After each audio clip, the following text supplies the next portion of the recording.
नमस्कार, स्वागत है। आज बात करूंगा आपसे एक फेलोशिप के विषय में। ये फेलोशिप दो स्तर पर आपको प्रदान की जाएगी, जूनियर और सीनियर, और साथ ही साथ एक वर्ष के लिए प्रदान की जाएगी।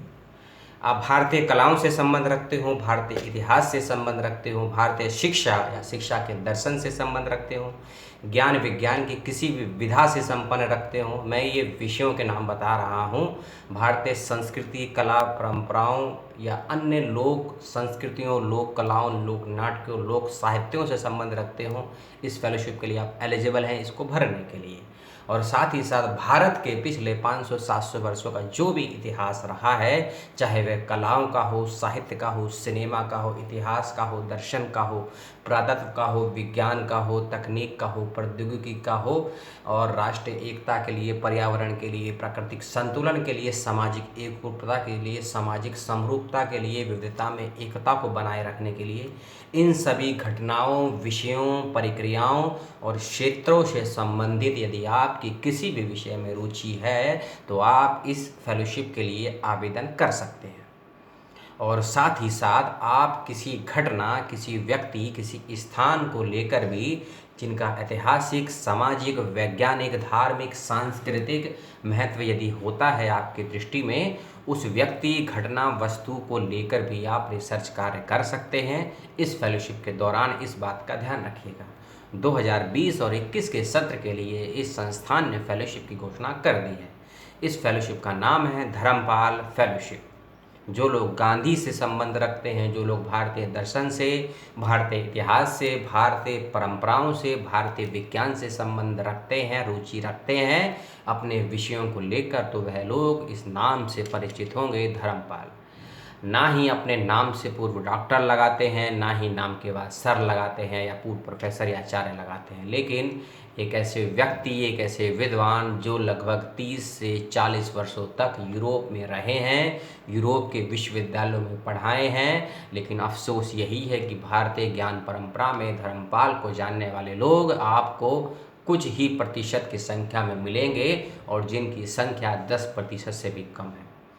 गांधी के बाद के भारत को या हिंद स्वराज में लिखे गए गांधी के भारत को या भगत सिंह के सपनों का भारत क्या हो सकता है, विवेकानंद के अध्यात्म, विज्ञान और आधुनिकता वाले भारत का निर्माण क्या हो सकता है, किन किन दृष्टिकोणों से भारत को देखते हैं, रोमा रोला जैसा विद्वान, चिंतक, लेखक किस भारत की कल्पना करता है, उन सभी बातों का विवरण, उन सभी बातों का जवाब कहीं हमें मिलता है तो धर्मपाल के साहित्य में मिलता है। दी ब्यूटीफुल ऑफ ट्री उनकी पुस्तक नहीं, एक महाकाव्य है जो गांधी के उन सवालों का जवाब देते हैं जो दूसरे गोलमेज सम्मेलन में गांधी से कुछ लोग या कहें कुछ गवर्नर, कुछ वायसराय करते हैं, लेकिन गांधी उनके जवाब नहीं दे पाते हैं।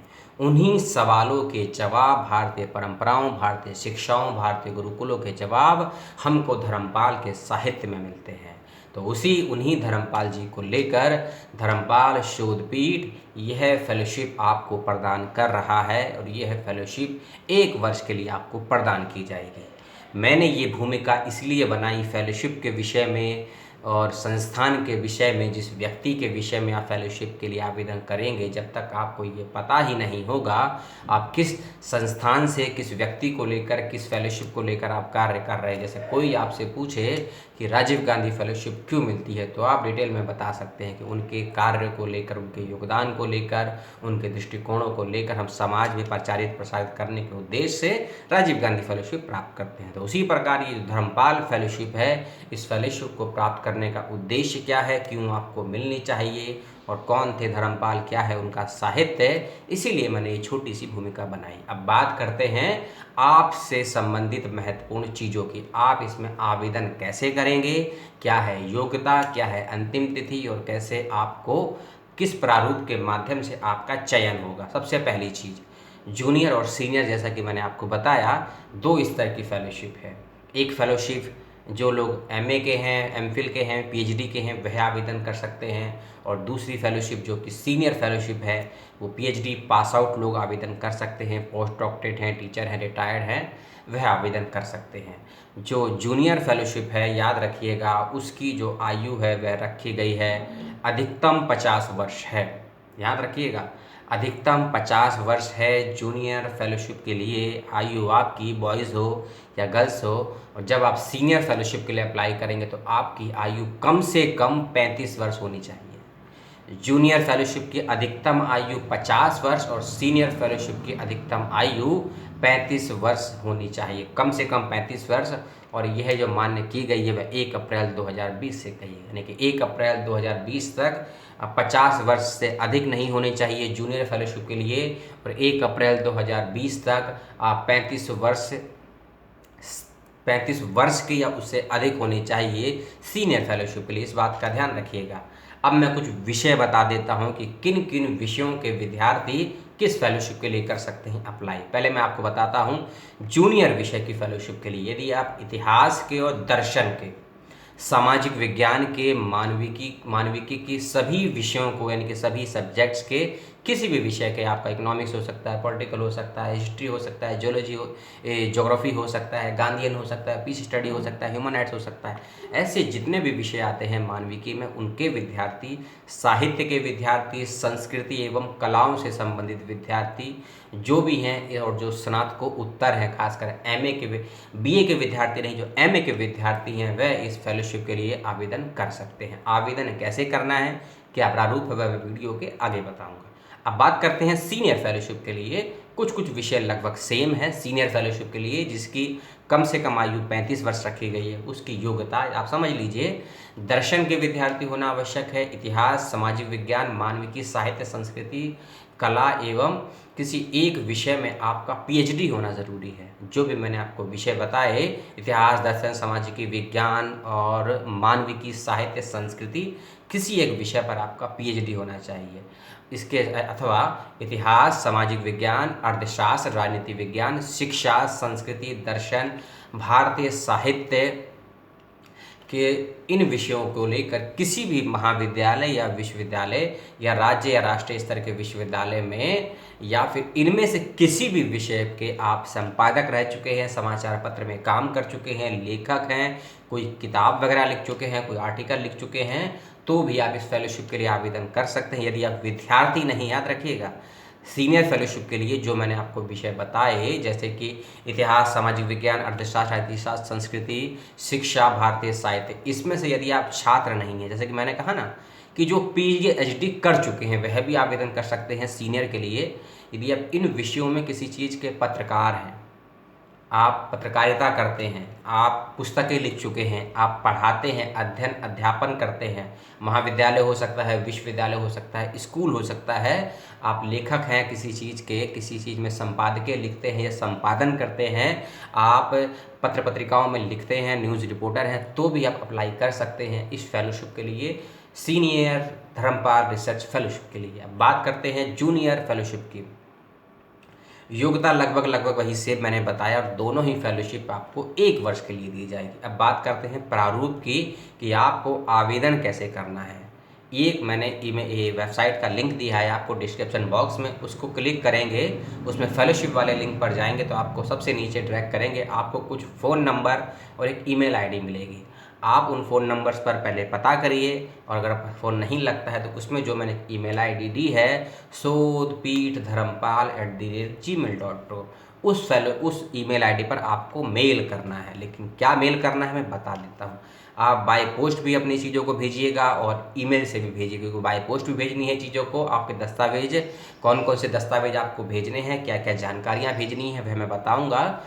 उन सभी जानकारियों को आपको ईमेल से भी सेंड करना है और बाय पोस्ट भी भेजना है। बाय पोस्ट का एड्रेस मैं डिस्क्रिप्शन बॉक्स में दे दूंगा कि किस एड्रेस पर आपको चीज़ों को बाय पोस्ट भेजना है और किस ईमेल आईडी पर आपको अपनी चीज़ों को मेल करना है। इसलिए वीडियो को आगे तक देखिएगा, बिना स्किप करिए हुए देखिएगा।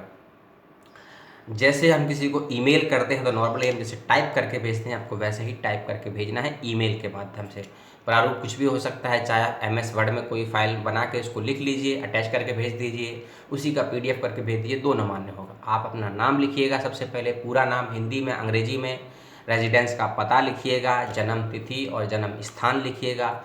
अपने पासपोर्ट साइज़ की फ़ोटो ज़रूर अटैच कीजिएगा, और पासपोर्ट साइज़ की 2 फ़ोटो आपको बाई पोस्ट में भी भेजनी है। और भारत के निवासी हैं कितने वर्षों से, इसका प्रूफ भेजना है आपको। वह प्रूफ कुछ भी हो सकता है, Aadhaar card, PAN card, voter card, ID card, ration card, जो भी सरकार के द्वारा मान्य दस्तावेज हैं। आप कितने वर्षों तक भारत में रह रहे हैं उसका प्रूफ भेजना है। आप रोजगार की स्थिति क्या है, यदि एम्प्लॉयमेंट के सेक्टर में है तो उसका प्रूफ भेजना है। रोजगार नहीं है तो आप क्या कर रहे हैं वह भेजना है। और साथ ही आपको अपना एक प्रपोजल भेजना है, प्रोजेक्ट भेजना है, सिनॉप्सिस भेजना है, संभावित शोध प्रपत्र भेजना है कि आप किस विषय पर काम करना चाहते हैं और उस विषय पर किस प्रकार से काम करेंगे, पूरा ये प्रपोजल भेजना है। किस किस विषय पर प्रपोजल भेजना है वह मैं आपको वीडियो के आगे बताऊंगा कि किन किन क्षेत्रों या किन किन टॉपिक्स को लेकर अपना रिसर्च प्रपोजल आप भेजेंगे जो कि संस्थान मांग रहा है। फेलोशिप की अवधि के दौरान किए जाने वाले कार्य का विवरण भेजना है कि आपको जो 1 वर्ष का समय दिया गया है आप कितने कितने समय में क्या क्या काम करेंगे, क्या क्या काम कर सकते हैं, किस प्रकार से करेंगे, इसका पूरा विवरण आपको अपने उस रिसर्च प्रपोजल में भेजना है।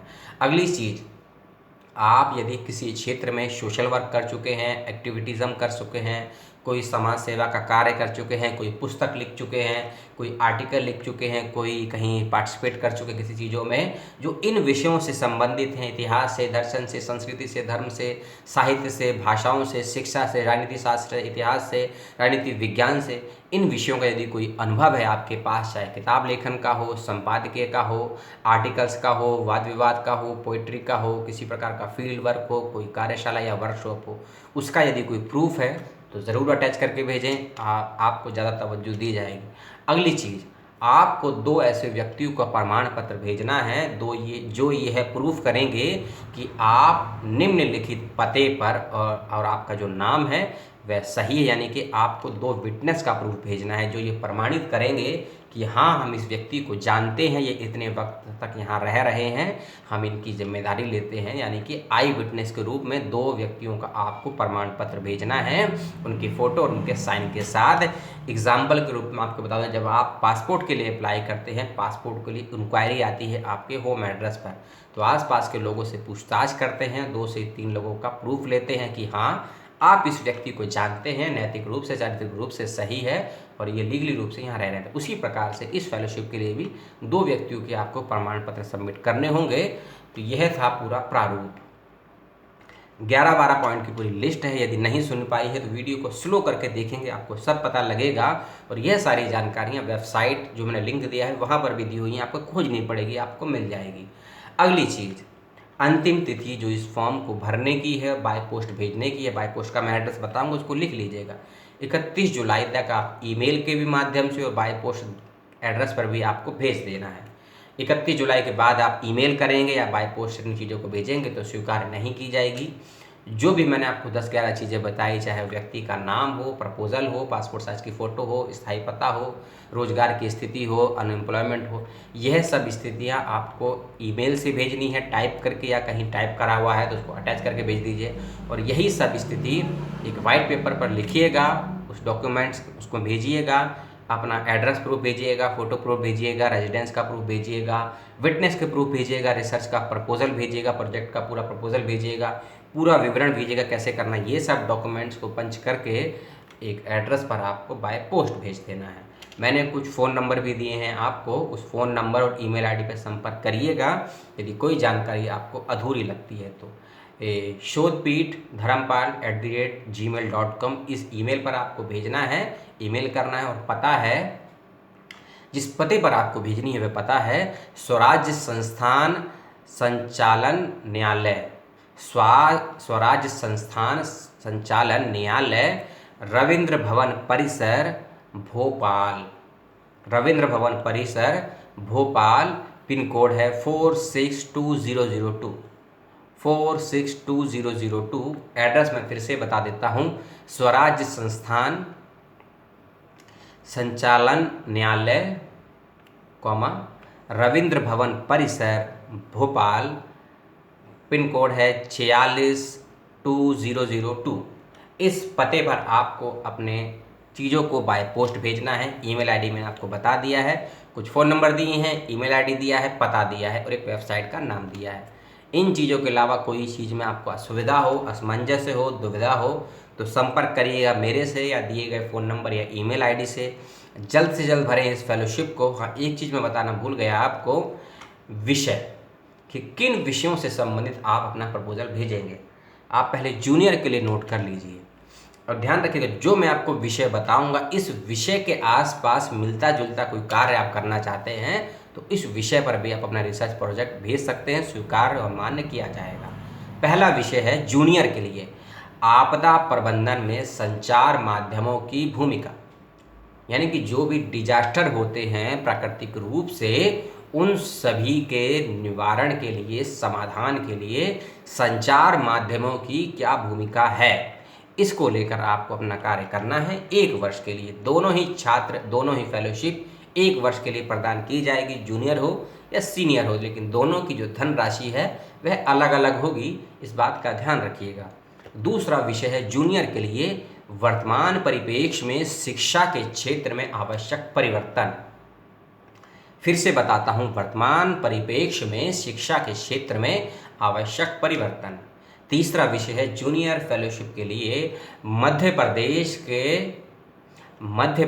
के मध्यकालीन राजवंशों के किले एक अध्ययन। मध्य प्रदेश के मध्यकालीन राजवंशों के किले एक अध्ययन। इन 3 विषयों पर जूनियर फेलोशिप के लिए आपको आवेदन करना है, अपना प्रपोजल तैयार करके भेजना है। अब बात करते हैं सीनियर फेलोशिप के विषयों की। पहला विषय है वैश्विक महामारी और भारतीय परंपराएं। अब ये महामारी को केवल आप कोविड से जोड़कर मत देखिएगा।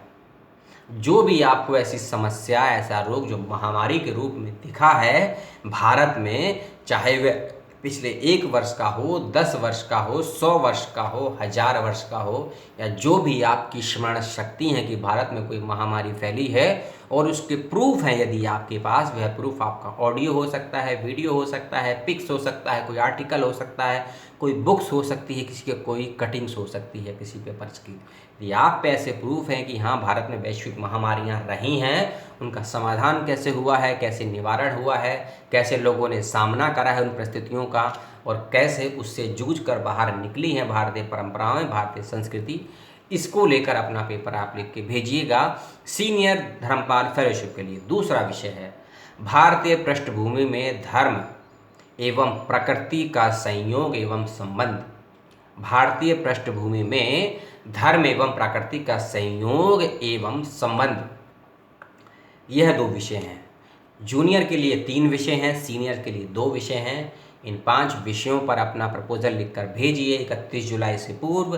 धर्मपाल शोधपीठ इस संस्थान के द्वारा प्रदान की गई फेलोशिप के लिए दोनों की धनराशि अलग है, योग्यता अलग है, विषय अलग है, कैसे भेजना है, सब चीज़ें मैंने आपको बताई।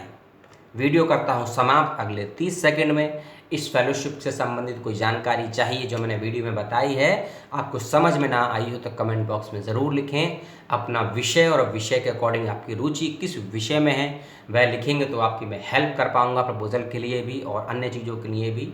संस्थान के विषय में कुछ जानना चाहते हैं, फेलोशिप के विषय में और कुछ जानना चाहते हैं तो आप दिए गए ईमेल आईडी, फ़ोन नंबर से संपर्क कर सकते हैं। यदि संपर्क नहीं सकता है तो आप मेरे से भी संपर्क कर सकते हैं, इस बात का याद रखिएगा। और एक चीज़ और बता दूं मैं कि मेरी भी योग्यता है इस फेलोशिप को भरने के लिए, इसीलिए मैं भी इस फेलोशिप के लिए आवेदन करूंगा आप सभी के साथ। जिसका रहा नसीब, जिसका रहा लक, जिसका रहा प्रपोजल सबसे बेहतरीन, उनका होगा चयन। सभी लोग करते हैं मेहनत और 1 वर्ष के इस फेलोशिप के लिए करें आवेदन, जिसकी अंतिम तिथि है 31 जुलाई 2020। और एक चीज़ और, जो भी मैंने जानकारियाँ आपको शेयर की हैं या बताई हैं कि भेजनी है, इनको आप हिंदी में, अंग्रेजी में, दोनों ही भाषाओं में भेज सकते हैं। याद रखिएगा, ऐसा नहीं है कि आपको इंग्लिश में भेजना है या हिंदी में, जिसमें आपको सूटेबल लगे आप भेजिएगा। अभी तक मैं इस चीज़ को कंफर्म नहीं हूँ कि भारत की अन्य लोक भाषाओं में इसको भेज सकते हैं या नहीं, लेकिन हिंदी अंग्रेजी में भेज सकते हैं, ये कंफर्म है। लेकिन फिर भी दिए गए ईमेल आईडी और फ़ोन नंबर से आप कंफर्म करिएगा, लैंग्वेज को लेकर, लैंग्वेज बैरियर को लेकर, और ये फेलोशिप का स्थान क्या रहेगा कार्य करने का वह भी क्लियर नहीं कि आपको अपने घर से रहकर कार्य करना है या संस्थान कोई जगह आपको मुहैया कराएगा, यह भी क्लियर नहीं है। लेकिन पहले हमारा काम है 31 जुलाई से पूर्व अपनी चीज़ों को ईमेल कर देना, प्रपोजल भेज देना। उसके बाद चयन होगा, उसमें टाइम लगेगा, फिर ज्वाइनिंग होगी, उसमें भी समय लगेगा। लेकिन पहला स्टेप है फॉर्म भर के दस्तावेज लगा के आपको ईमेल करना है और बाय पोस्ट भेजना है। कोई और सूचना हो, कोई और टिप्पणी हो, कोई और सुझाव हो तो मुझे ज़रूर से ज़रूर दें। सभी का होगा स्वागत। अगले वीडियो का वेट करें। इस वीडियो को देखा, पसंद किया, बहुत बहुत धन्यवाद। और कोई सुझाव हो अवश्य दें। अगले वीडियो का वेट करें। धन्यवाद। जय हिंद, जय भारत, सलाम इंडिया।